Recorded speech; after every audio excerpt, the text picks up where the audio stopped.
I stood in the back row of the cathedral, the scent of lilies heavy in the air as the choir sang softly for the CEO's funeral. David Holloway had been more than just the head of the company. To me, he had been a mentor, a defender in rooms where no one else spoke my name, and though few knew it, someone who had quietly placed his trust in me above everyone else. The board sat in the front row, their dark suits pressed, their expressions carefully arranged into masks of grief. I knew better. For them, David's death wasn't a tragedy. It was an opportunity. A week earlier, just before his heart failed him, David had asked me into his office. I could still see him sitting behind that oak desk, his voice weaker than usual yet steady. "Kelvin," he said, sliding a set of documents across to me. "I trust you more than anyone else here. They'll try to destroy what we built when I'm gone. That's why I'm giving you this." I'd stared at the papers, my hands trembling as I realized what they were. An official transfer of his 51% majority stake with his signature already notarized with mine. "You'll know when the time is right," he told me. So at the funeral, I stayed silent. The board had no idea. They glanced at me occasionally, whispering among themselves as if already carving up the empire he left behind. Let them. 1 week later, I sat across from them in the executive conference room. The air smelled of leather and coffee. Their faces were solemn, but there was a glint of satisfaction none of them could fully hide. "Kelvin," the chairman began, his tone dripping with false sympathy. "We've reviewed operations, and in light of recent changes, we've decided to terminate your position. Effective immediately. Please pack your belongings and leave." The words should have crushed me. Once upon a time, they would have, but now all I felt was a strange calm. I smiled. "I understand. Thank you for the opportunity."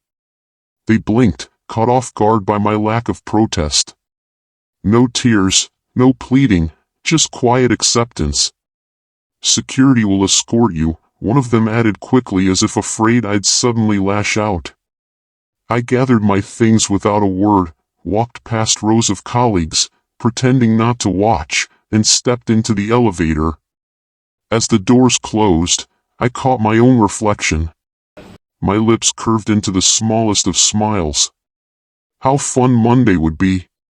Back at my apartment, I set the cardboard box on the floor and opened it slowly.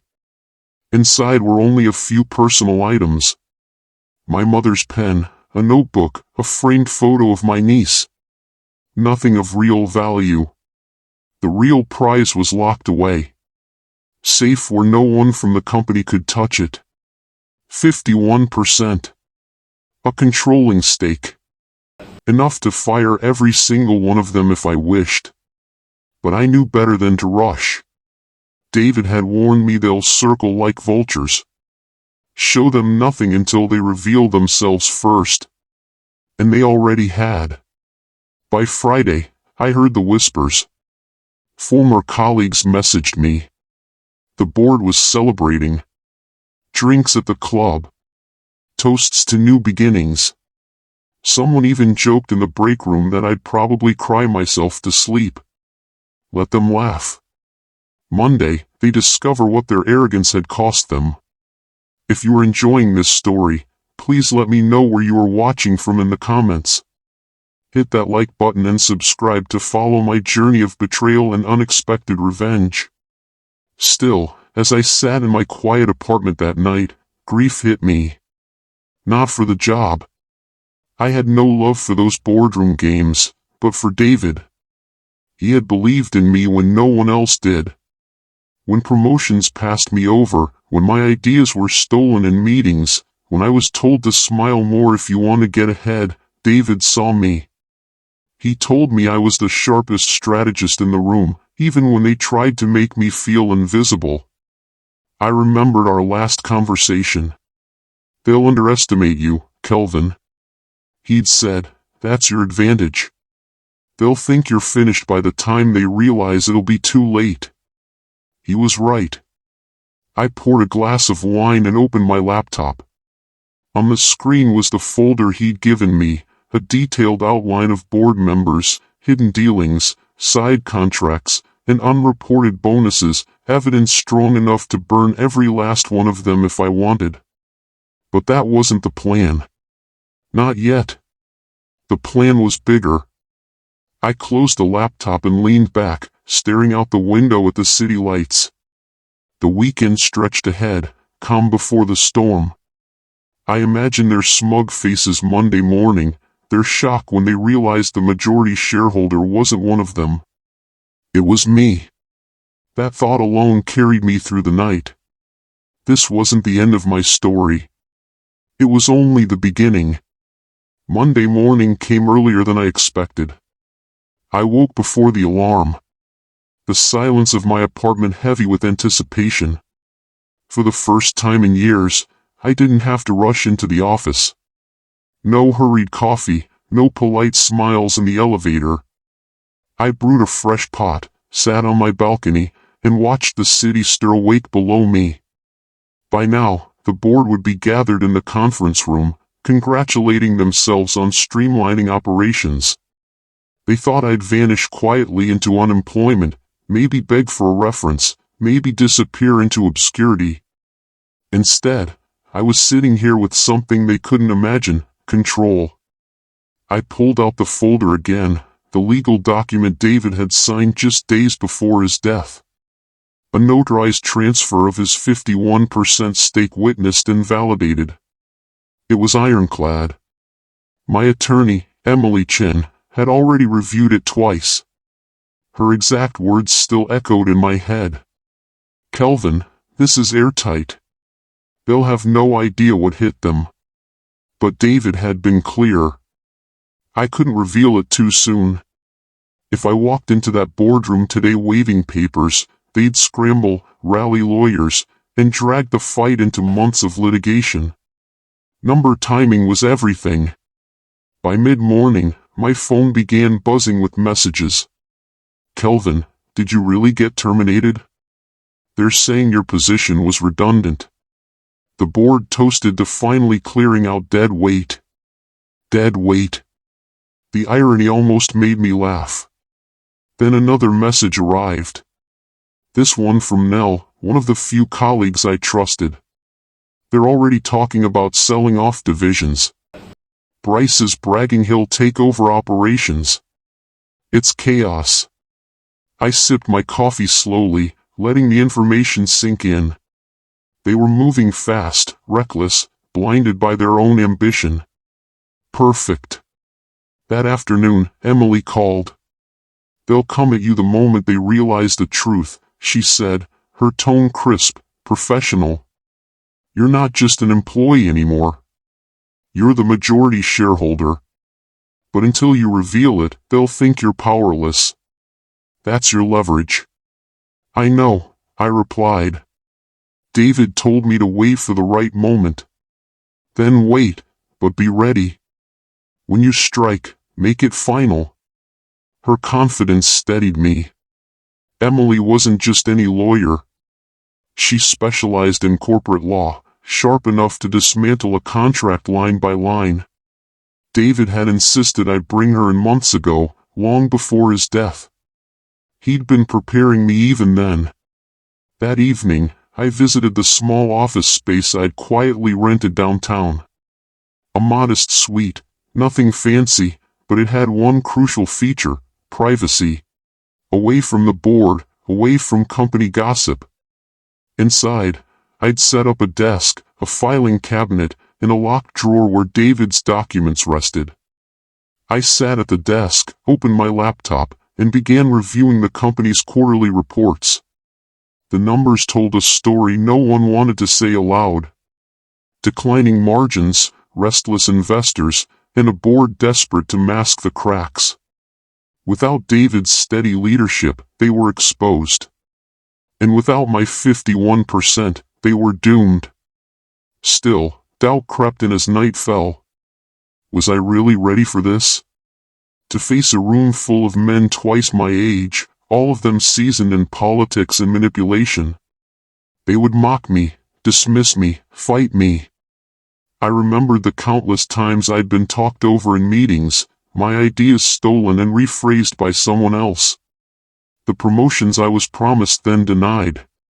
The times I stayed late to fix problems others caused only to watch them get credit. I clenched my jaw. I was ready. David hadn't chosen me out of pity. He'd chosen me because he knew I had the patience to outlast them, the foresight to see the bigger game. On Sunday night, the board had already started their power plays. Bryce called me unexpectedly. His voice was smug, pretending to be sympathetic. "Kelvin, I heard you left the company. Tough break. If you're looking for opportunities, maybe I can put in a word elsewhere." I almost laughed out loud. Instead, I kept my tone neutral. "That's generous of you. Of course, we have to look out for each other, right?" He chuckled.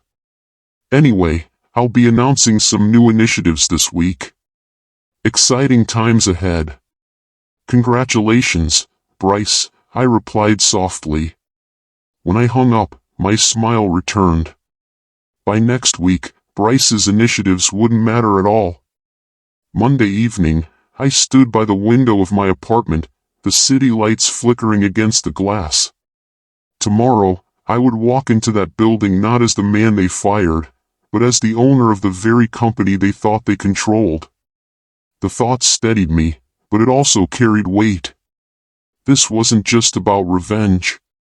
It was about proving what David had always told me, that real power isn't loud. It's quiet, patient, waiting until the exact moment when silence breaks into thunder. I poured myself another glass of wine, whispering into the night. Tomorrow, the game was about to begin. The next morning, I dressed with deliberate care. A navy suit, understated, but sharp. Nothing flashy, nothing that could be dismissed as a performance. If today was going to matter, and it would, I needed to look like what I was: calm, prepared, inevitable. When I arrived at the building, security hesitated at first. After all, the board had fired me. But I handed them a sealed envelope with my attorney's letterhead. Inside were instructions from Emily Chen, citing my position as majority shareholder and my right to attend any board meeting. Their faces changed instantly. Within minutes, I was being escorted upstairs, not as an employee this time, but as something they hadn't yet grasped. The boardroom was exactly as I remembered. Polished mahogany table, leather chairs, a wall of glass overlooking the skyline. The men around the table looked up, surprise flickering across their faces when I entered. "What is he doing here?" Bryce muttered, already frowning. I set my briefcase down gently before answering. "Good morning, gentlemen. I believe I have every right to be here." The chairman cleared his throat. "Kelvin, this meeting is for board members only. As you know, your employment was terminated last week." I slid the folder across the table. "Then you'll want to read this." There was a pause as he opened the document. His expression shifted slowly. Confusion, disbelief, then dawning horror. The others leaned in, eyes scanning the notarized signatures, the legal seals, David's handwriting. Finally, the chairman looked up, his face pale. This can't be real." "It's very real," I replied evenly. 3 days before his death, David Holloway transferred his 51% majority stake to me. That makes me the controlling shareholder of this company. The silence was heavy, broken only by the hum of the air conditioning. Then Bryce slammed his fist on the table. "This is outrageous. You expect us to believe he'd hand over control to you of all people?" I met his glare without flinching. "Believe whatever you want. The paperwork is valid, witnessed, notarized, and filed. I've already spoken to my attorney. As of this moment, your authority is subject to my approval." The room erupted. Half the board began whispering urgently. Others rifled through the documents as if hoping to find a mistake. Bryce's voice cut through the noise, harsh and bitter. "He's bluffing. He has no experience, no standing. David would never trust him with this." "Funny," I said softly. "Because he did. And unlike you, Bryce, he valued results over politics." His face reaned. "You think you can just walk in here and take over?" "I don't think," I answered, leaning forward. "I know." At that moment, the chairman tried to regain control. "Even if this arrangement is valid, Kelvin, surely you understand the challenges: investors, clients, employees. This revelation could destabilize everything." I let the words hang for a beat before replying. Destabilize or restore confidence? Because let's be clear, without David, your house of cards was already collapsing. I've seen the reports. Declining margins, restless investors, deals slipping through your fingers. You've been covering cracks with paint. David knew it. That's why he chose me. The truth of my words silenced them more than the documents had. They knew I was right. The numbers didn't lie. Just then, my phone buzzed. I let it ring, deliberately placing it face up on the table. The name flashing across the screen was one they all recognized. Anderson Holdings, our largest institutional investor. The timing couldn't have been better. "Excuse me," I said, answering calmly. "Yes, this is Kelvin Ellis." The board watched, straining to hear as I listened. Then I nodded. "Of course, I'll meet with you this afternoon." "Yes, we'll discuss the future of the company." I ended the call and set the phone down. "They already know," I said quietly. "And they're ready to talk." The look on Bryce's face was priceless. Shock giving way to fear. For the next hour, the board scrambled. They demanded clarifications, questioned the legality, tried to argue technicalities. I answered each calmly, one by one, citing the legal validations Emily had prepared. They could delay, yes, but they couldn't undo the fact. The company was now mine to steer. Finally, I stood, gathering my papers. "Gentlemen, I'll give you the rest of the day to adjust to the new reality. Tomorrow morning, we'll reconvene, and then we'll discuss restructuring, properly this time." Without waiting for a response, I left the room. The hallway outside was lined with assistants and staff pretending not to eavesdrop. Their eyes followed me, curious, unsure. I offered a small, calm smile as I walked past. For the first time in years, I felt the weight of power settle into place. Not revenge, not yet. This was something bigger. David's words echoed in my mind. "They'll underestimate you, Kelvin. That's your advantage." And they had spectacularly. The board didn't wait until tomorrow to panic. By noon, the emails started. First from the company secretary, then from their outside counsel.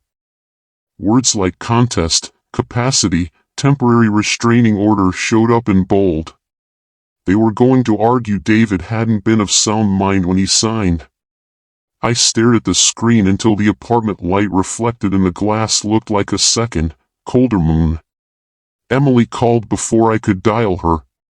"They'll go after capacity," she said, not even saying hello. "We prepared for this. You have the notarization, the physician's attestation from the same week, and the 2 witness statements."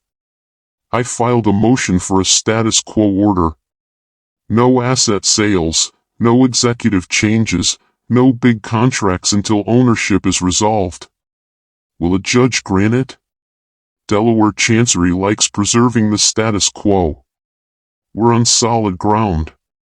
Focus on investors. Right? Investors. I took the elevator to the 32nd floor of Anderson Holdings at 2 p.m. The receptionist's smile was professional. The conference room was glass and steel. The skyline a thin blue line behind it. Victoria Hale, lean, early 50s, the kind of calm that comes from seeing everything twice, shook my hand and sat. "We want stability," she said. "Not drama. Tell me why you should have our support." I didn't talk about betrayal or boardroom whispers. I talked about numbers. Cash burn is up 11% year-over-year, while realized revenue is flat.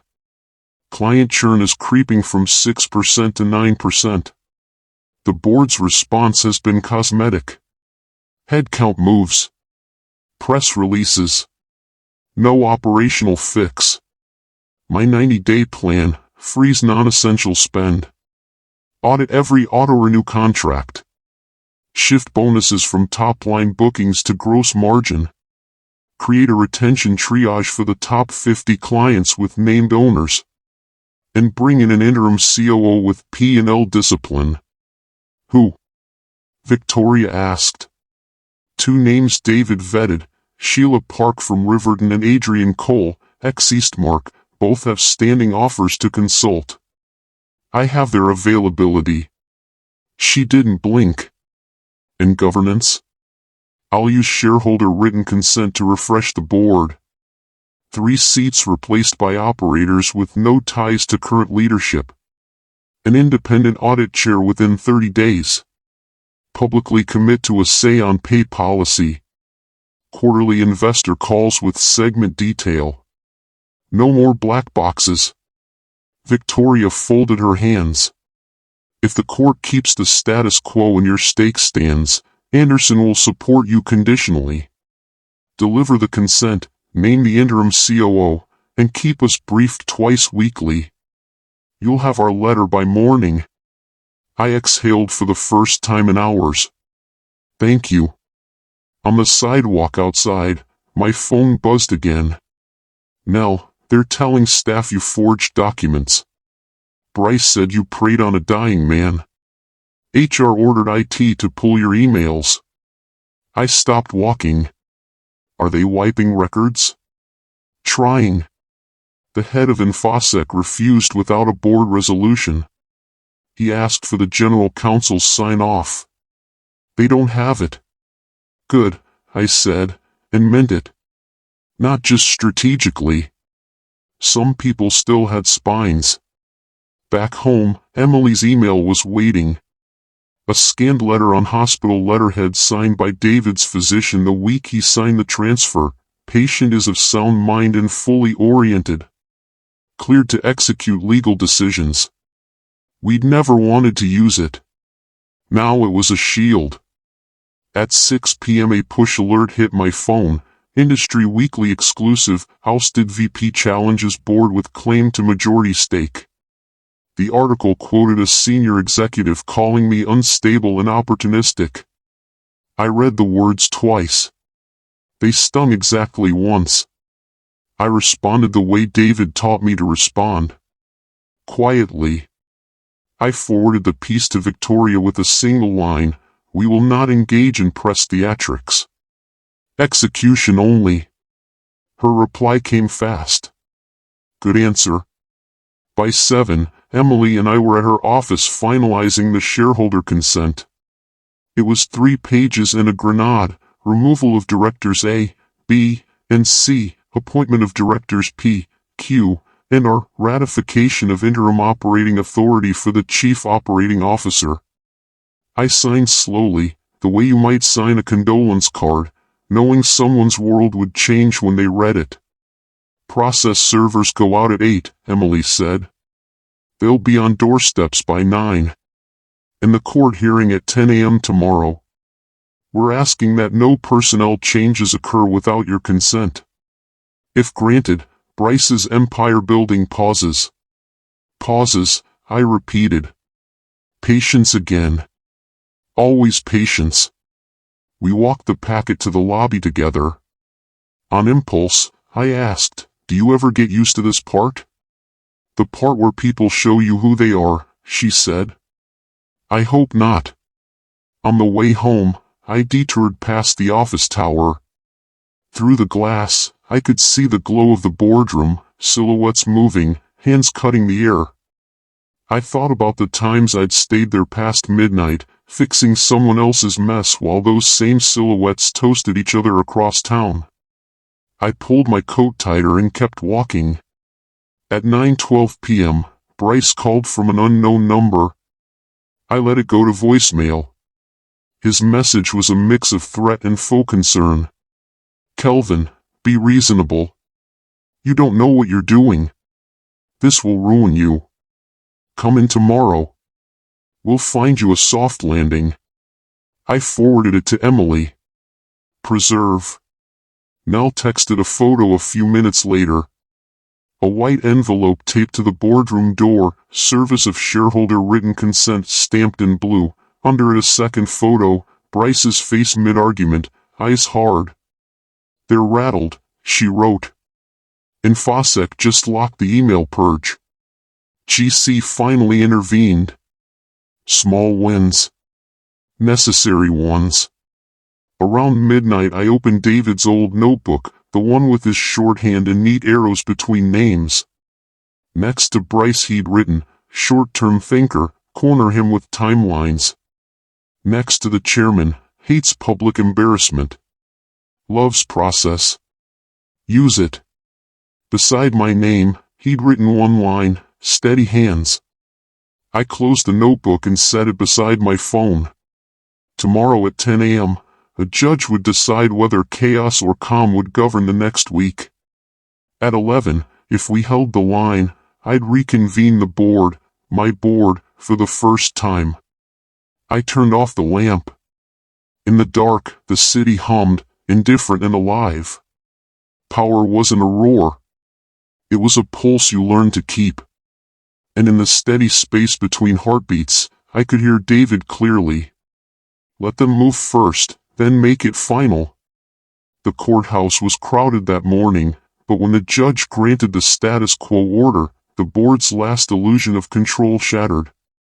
No asset sales, no firings, no new contracts, nothing without my consent. Bryce left the courtroom red-faced, whispering furiously to the chairman. I didn't need to hear the words. I already knew the conversation. "We've lost." At 11 sharp, I reconvened the board. This time, I sat at the head of the table. 3 new directors, serious, competent, independent, took their seats without fanfare. The old guard glared, their outrage muted by the legal order in my briefcase. "I'll be brief," I began. "The company belongs to its clients, its employees, and its shareholders, not to personal egos. That ends today. Bryce, your resignation is effective immediately. Compensation frozen pending audit." His mouth opened, then closed again. The chairman shifted uncomfortably, but said nothing. One by one, their power drained away. Not through shouting, not through spectacle, just through paperwork and patience. By the afternoon, investors had issued statements supporting the transition. Staff received a company-wide email, effective immediately. Kelvin Ellis will assume operating authority as majority shareholder and interim chair. My phone buzzed nonstop with messages, some congratulatory, some stunned. Nell's text made me smile. "Never seen so many people suddenly remember your name." Yet, as the day wound down, I sat alone in my office overlooking the city. A framed photo of David on the desk beside me. It wasn't triumph I felt. It was responsibility. He hadn't handed me 51% for revenge. He'd done it because he believed I would protect what he built from those who would hollow it out. I whispered into the quiet. I hope I did it right. The truth is, revenge had never been the goal. Justice was. And sometimes justice looks less like fireworks and more like silence. Steady, unshaken, final. By evening, the building was nearly empty. I walked the quiet halls, remembering the years I'd spent being overlooked. Talked over, underestimated. The irony wasn't lost on me. They had fired me to erase me. And in doing so, they handed me the one thing they could never take back, control. That night, I closed the office door behind me. The city lights stretching ahead. Tomorrow would bring audits, meetings, rebuilding, hard work. But for the first time, it would be on my terms. And that was the real victory.